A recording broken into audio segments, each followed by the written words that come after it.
Welcome to Conversations. I'm Suresh Kochattil. US President Donald Trump on Wednesday announced a 25% tariff on all goods imported from India, along with an unexpected penalty. This will come into effect from August 1st, according to him, after US and India failed to reach an interim trade deal, triggering nervousness among the exporters. That is but natural, because the US team is expected to arrive by the end of August in India, but that is still on the cards. In fact, after making several claims over the last 4 months that he got India to agree to slash tariffs, Trump now took to his social media to make this announcement of the stiff duties and link the action, more importantly, to India's high trade surplus, which is kind of ridiculous because we have a very, very small trade surplus with the US. And of course, he mixed it up with the fact that we are buying oil from Russia and also arms from Russia. We know why President Trump wants us to buy oil from US and arms from US. He doesn't want us to buy it from the Russians. The grouse of President Trump is that India has always bought a vast majority of that military equipment from the ex-Soviet Union and now Russia. And of course, are Russia's largest buyer of energy, along with China. In fact, India and China, ever since the war broke out between Ukraine and Russia, have been buying huge amounts of oil from Russia at a lower price. And many a time, Dr. Jaishankar, our foreign secretary, has made it very clear that India's energy security is at the base of it all. In fact, Trump's strategy is to link that with an excuse of ending the war between Russia and Ukraine because he can starve Russia of the money that it is getting from oil, which he says is primarily coming from China and India. So now he wants India to pay 25% tariff up from the 10% existing, plus a penalty for the above, which is basically the Russian oil, starting from August 1st. Trump wants India to buy more oil from the US and also wants India to buy more defense equipment from the US. That is something that India had agreed before, and there's nothing new in it. The negotiation that were being led by Piyush Goyal ji has been going on for quite some time, but there were two major roadblocks which I'll talk about. One of which is, of course, agriculture, and the next being the MSMEs in India. We cannot compromise on that, and of course the dairy industry. In fact, President Trump has been pushing this with the DU deals, UK and Japan that he had signed up, where he went on and tried to get the best deal out of them, at the same time not giving anything from the US side. In fact, the EU deal is a very bad one according to all the countries in the European Union.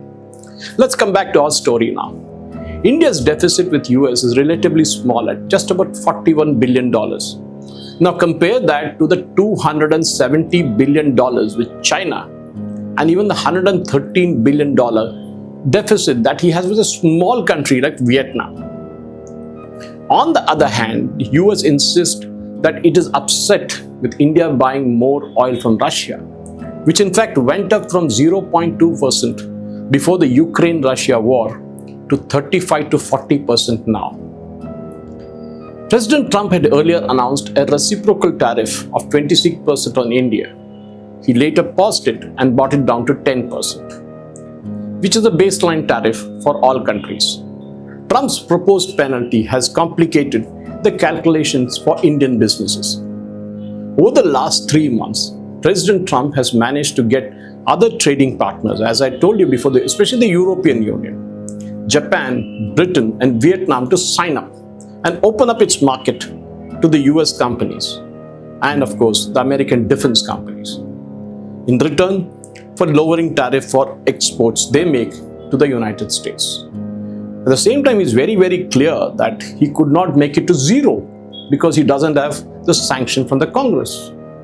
And in fact, that is more ridiculous because he wants India to reduce its tariff to zero, and he doesn't want us to get the same facility in the US, where we got a very good deal with UK for that matter, the UK FTA that we did. In fact, our reluctance for the concession is mainly from the farm and dairy products, as I've spoken to you, and also from the MSME. Within the government of India, there is clarity now that it would not settle for a subpar deal.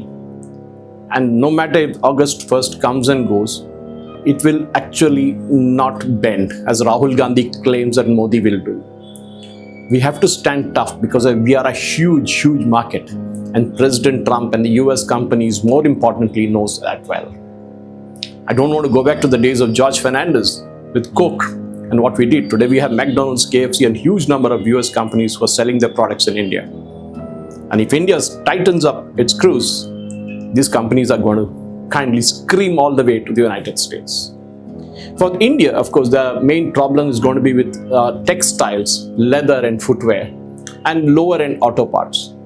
That is what is going to get hit in the short term. But then many Indian companies are now trying to go to other countries to sell the same products and offset what would be a potential loss from the US sanctions that are coming into effect.